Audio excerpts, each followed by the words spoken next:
All right, how is everyone doing today? Welcome to my channel.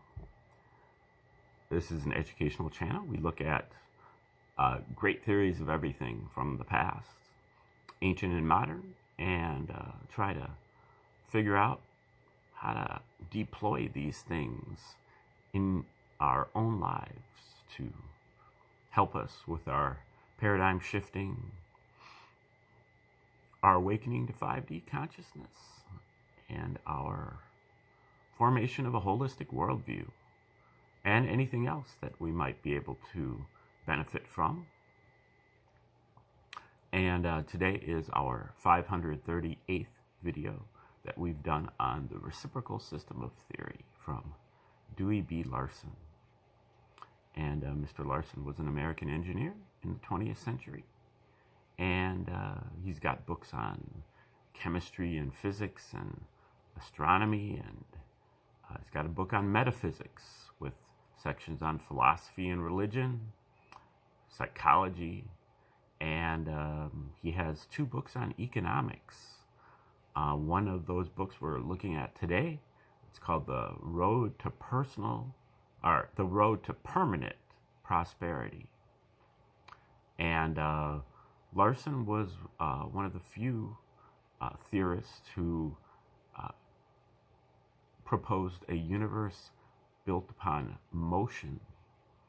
Larson, in 1959, proposed his two fundamental postulates, and the first postulate states that the universe is composed entirely of one component, motion, existing in 3 dimensions, in discrete units, and with 2 reciprocal aspects, space and time. So Larson is, building his universe not on matter, not on energy or force, but on motion. And in particular, he's talking about a motion that he calls scalar motion. Scalar motion is a motion that has a magnitude, but it has no specific direction. You can envision a scalar motion with a balloon that you put dots on with a magic marker. You blow up the balloon, all the dots are moving away from each other.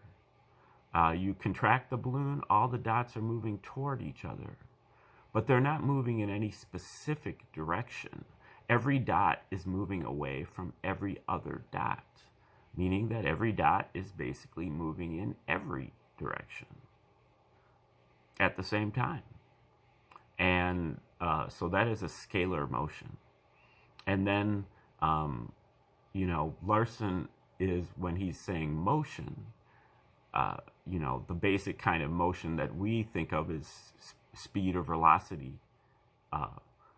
I was running at 10 miles per hour, 10 miles of space in 1 hour of time. Space over time is speed. That is, our basic motion. But for Larson, all of the scientific entities, quantities, are forms of motion. Matter is a kind of motion. Energy is a kind of motion. Momentum is a kind of motion. Acceleration is a kind of motion. Pressure is a kind of motion. Electric charge is a kind of motion. And they all are expressible in a fraction, with space or time as the numerator and time or space as the denominator. Motion is the relationship between space and time. But space and time can have multiple exponents. They can be in, 2 dimensions or 3 dimensions or even more. And, for example, matter is time to the 3rd power over space to the 3rd power. And energy is just simply time over space. And so he goes from there. And if you'd like to get a more detailed rundown of that, you probably want to watch one of my first 474 videos on this subject. But for now, I'm going to kind of put that in the back burner and move into his stuff on economics here.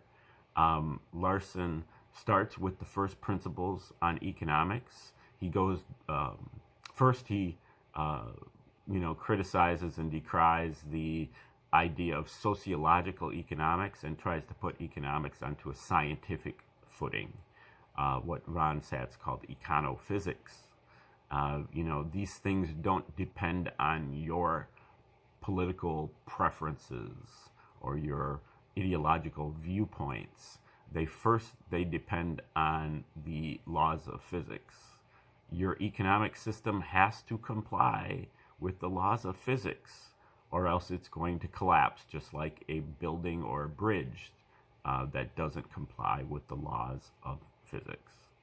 And so you have to construct your economic system based upon the facts, and then you can impose your ideological viewpoints once you've done that. Then he goes to the first principles of economics and starts with the Robinson Crusoe situation, the one individual on a deserted island, the economics of that. And then he introduces another person that he barters with. And then he introduces a medium of exchange.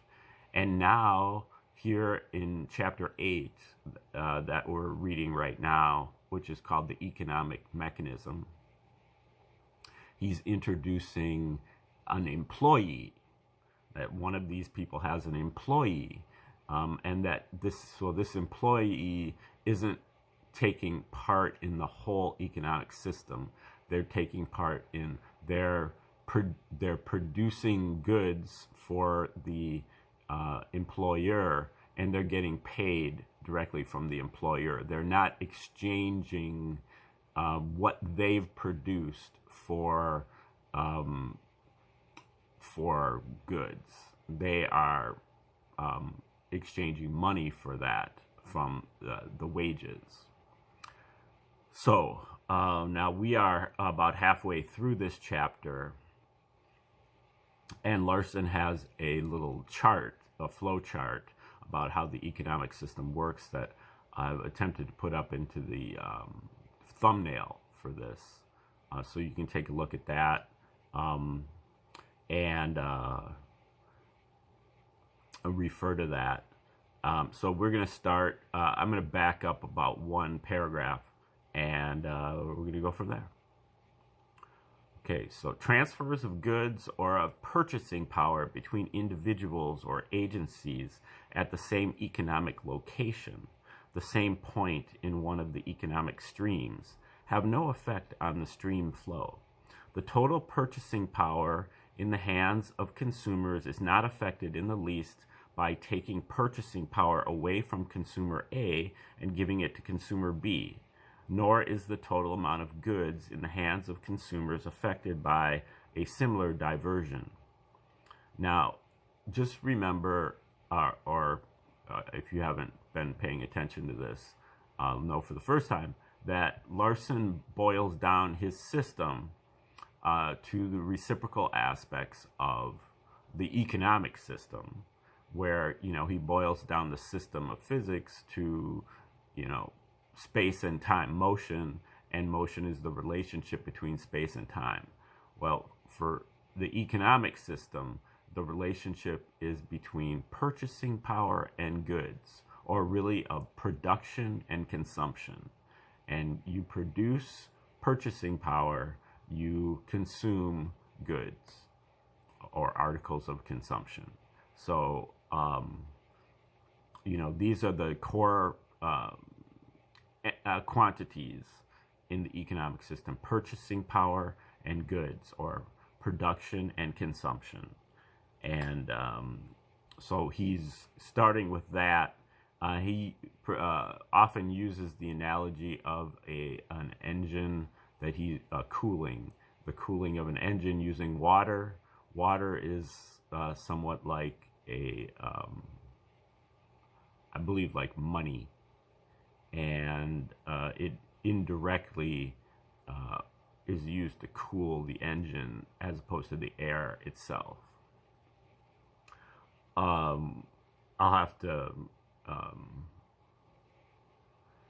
beef up that analogy a little bit more over time here. But, okay, getting back to the text. Sale of assets such as stocks, bonds, land, etc., by one consumer to another is nothing more than a simultaneous transfer of goods from consumer A to consumer B and transfer of purchasing power from consumer B to consumer A. Such sales therefore have no effect on the general price level or any other aspect of the economy as a whole. From the overall viewpoint, all consumers are alike. They are all at the same economic location. This matter of exchanges at the same economic location will come up frequently in the course of the subsequent discussion, and it will be helpful to express it as an additional basic principle. Principle 4. Exchanges between individuals or agencies at the same economic location, the same location with respect to the economic streams, have no effect on the general economic situation. That's principle 4.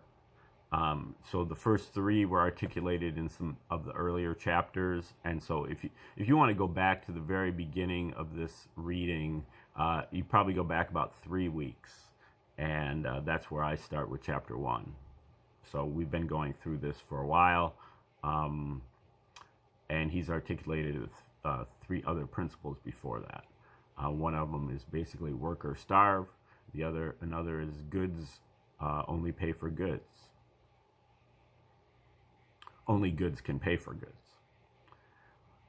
Okay, it is apparent from the flow chart that the efficiency of the production process is one of the major determinants of the results that are obtained from our economic activities. If the efficiency is 0, that is, if the labor and capital are applied to useless work, no goods will be produced and no contribution will be made toward the ultimate goal of economic effort. This is one of the simplest and most obvious economic facts, yet some of the most influential modern economic authorities actually contend that we can enrich ourselves by doing useless work. This fallacy is discussed at length in his other book called The Road to Full Employment, his other economic book. It is also clear from the chart that so long as the prevailing rate of productivity can be maintained, the more labor we put into the machine, the more goods we get out. Hence, the more workers we employ and the more hours they work, the greater our production becomes, up to the point where fatigue begins to have a material effect on the efficiency of labor. This point has some very important implications in the light of the many contentions that we can solve our problems by reducing the labor force or by cutting working hours. Those matters which have to do with the individual's willingness to work are outside the scope of economic science, but all characteristics of the system that have a bearing on the ability of those desiring to work to find employment are material to the inquiry and are explored in the 2 volumes of the present series. The third determinant of the output of the economic machine is the amount of capital utilized in production.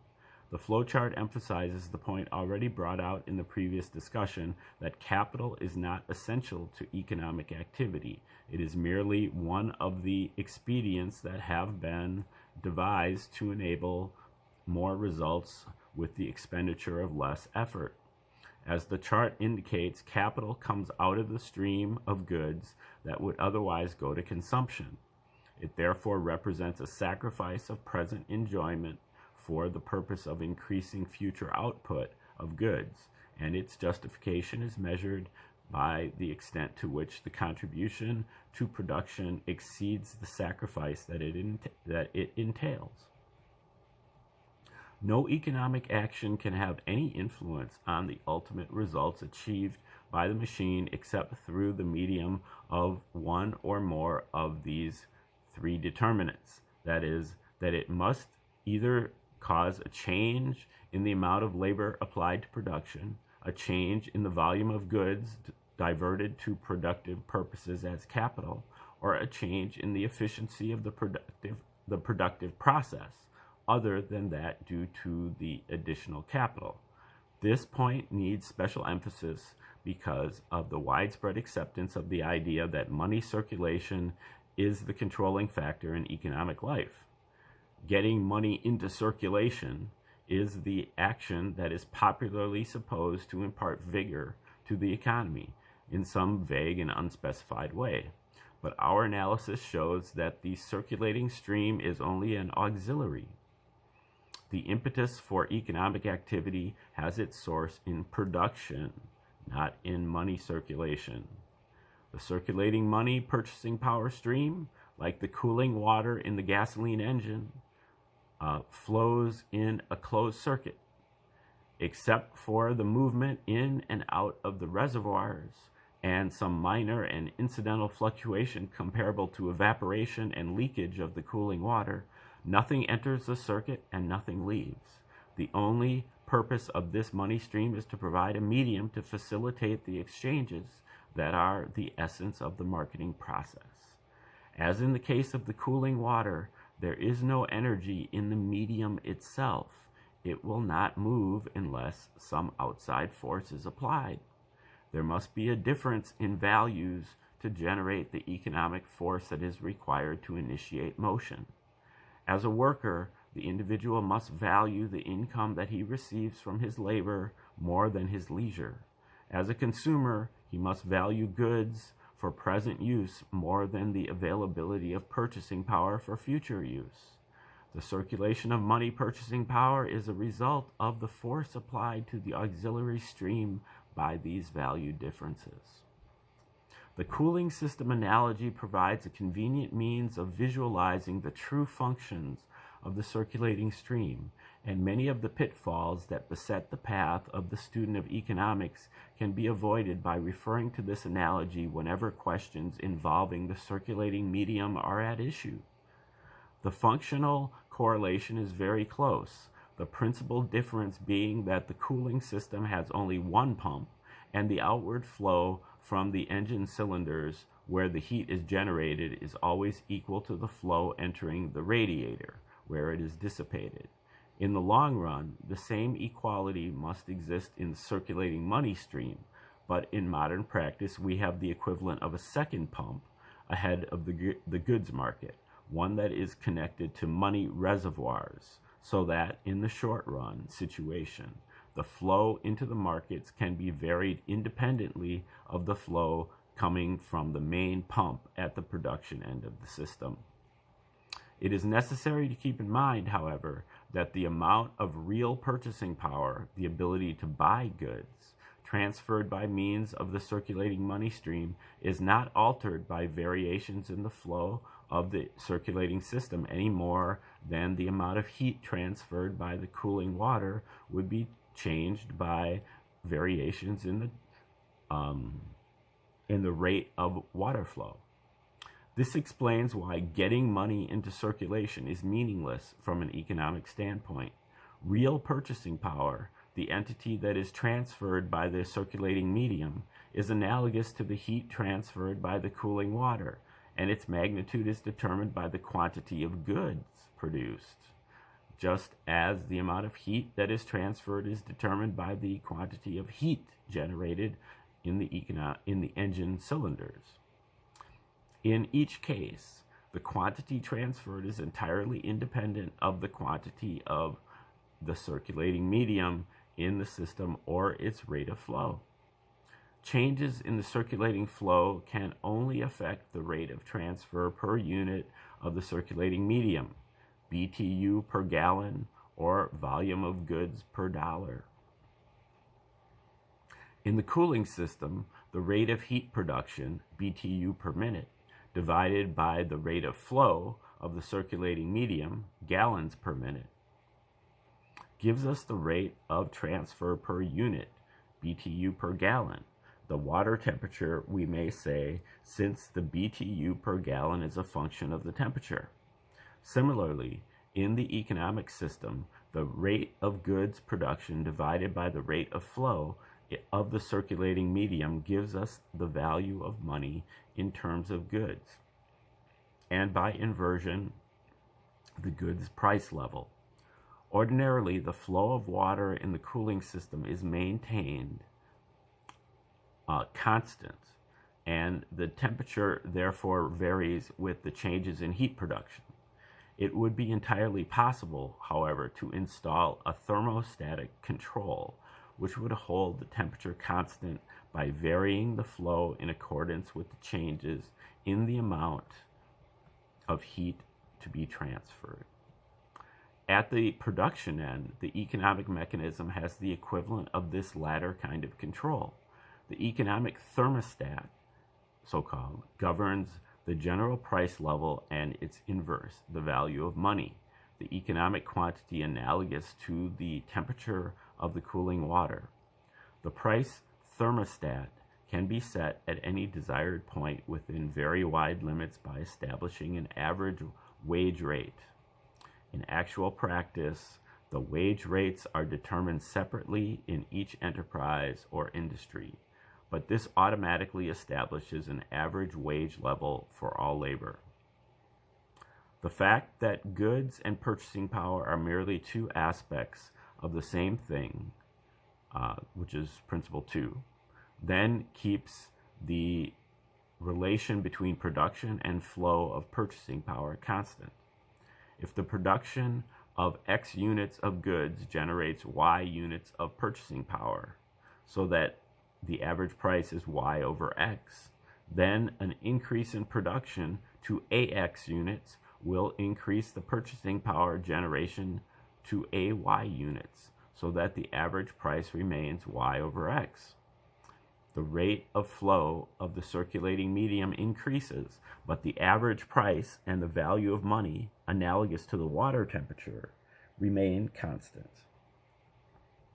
The question as to where and how a control can be exercised over the price levels in the modern economy is an issue that is shrouded in a thick cloud of confusion in present-day economic thought.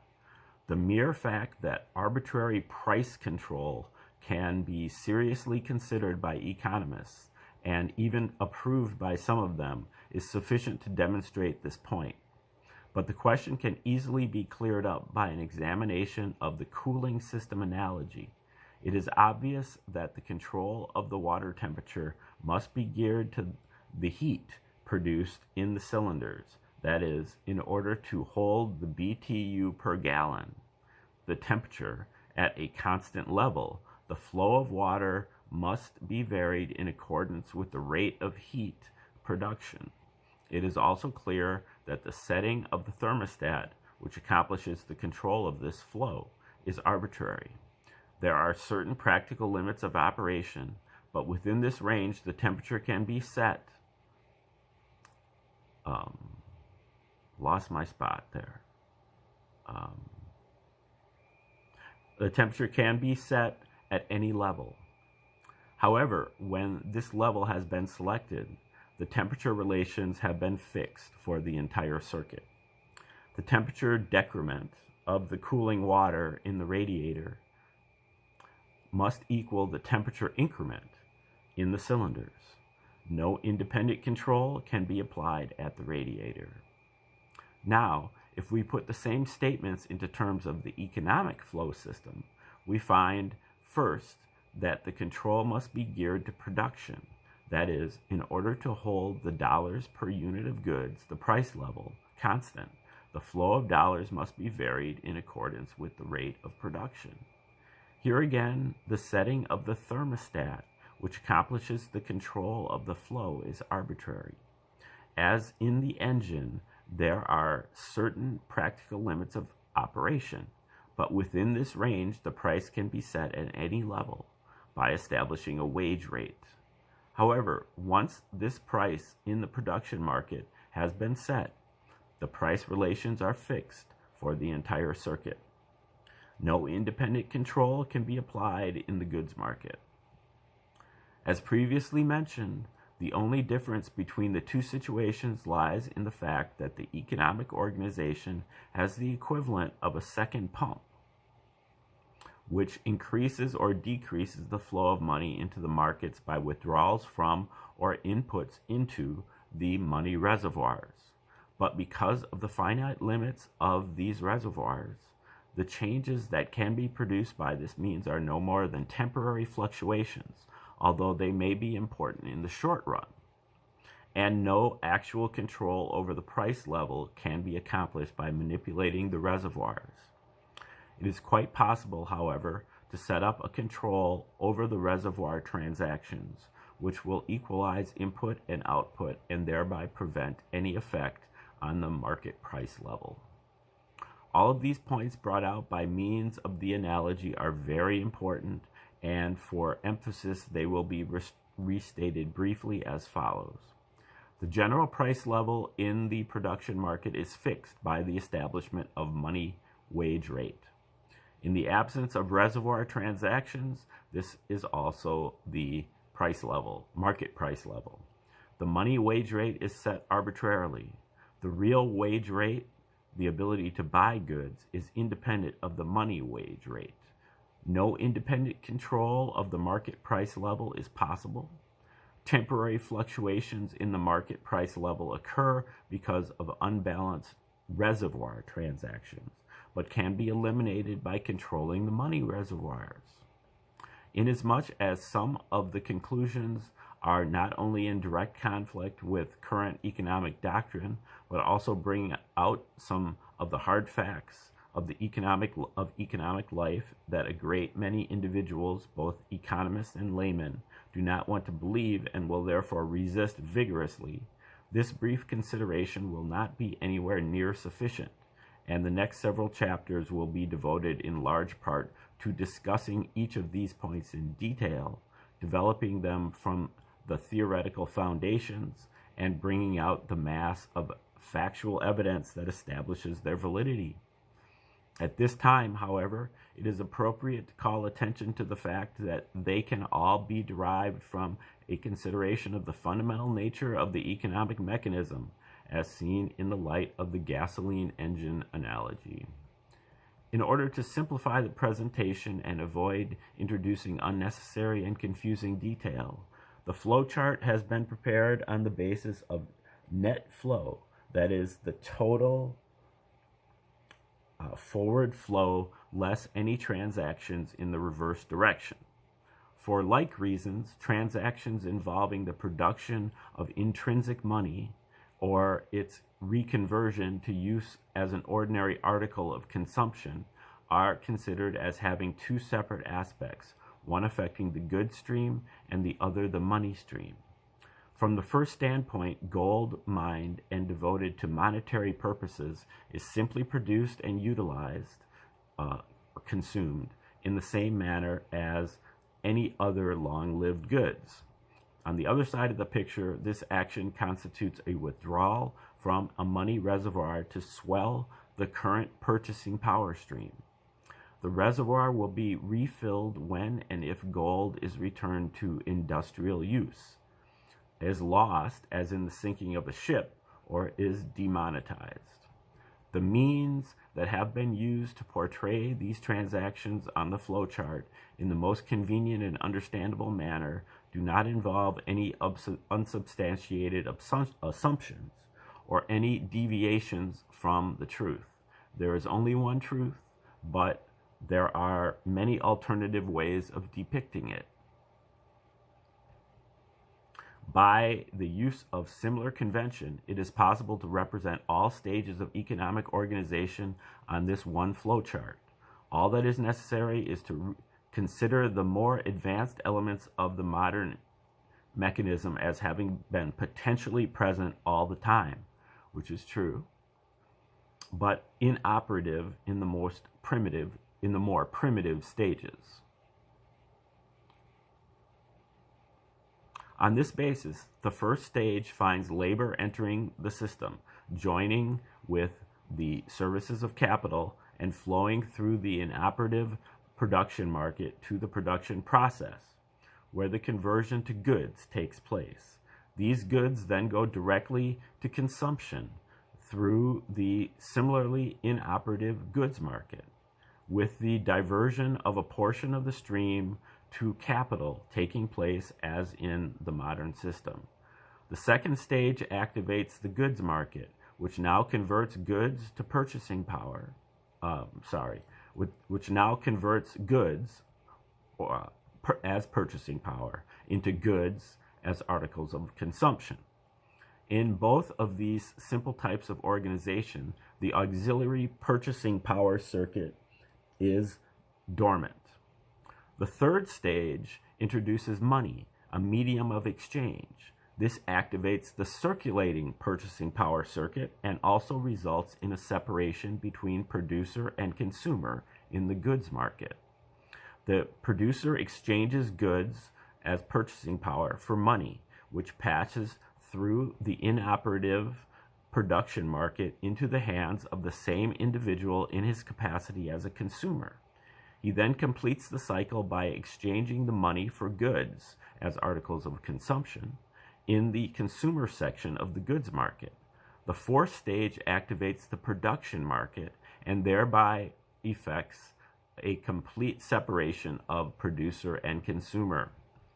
This accurate representation of all stages of economic organization on one simple chart is possible only because of the fact that the primary objective of economic activity and the basic processes through which this objective is reached never change. Economic development is evolution, not revolution. This is no accident. It is true because the natural laws that govern economic processes are fixed and immutable. The same principles that determine the course of events in the most highly developed economy are equally valid to the extent that they are applicable to the simplest types of economic organization. Man may change the form of his economic institutions, but he cannot alter the basic principles that govern his struggle to make a living. The relations indicated by the economic flow chart are broad generalities, entirely independent of the type of economic system in vogue or the nature of the medium of exchange, if any. They are equally correct whether trade is carried on by means of barter, by Federal Reserve notes, or by pieces of 8. And that is the end of Chapter 8 on the economic mechanism. And again, you can consult that flow chart on the thumbnail. That is his economic flow chart that shows the accurate representation of all stages of economic organization. And that's how it works, according to the reciprocal system. Okay, so Chapter 9 is called The Markets. We will get into that tomorrow when we resume. In the meantime, thanks for tuning in today, and have a beautiful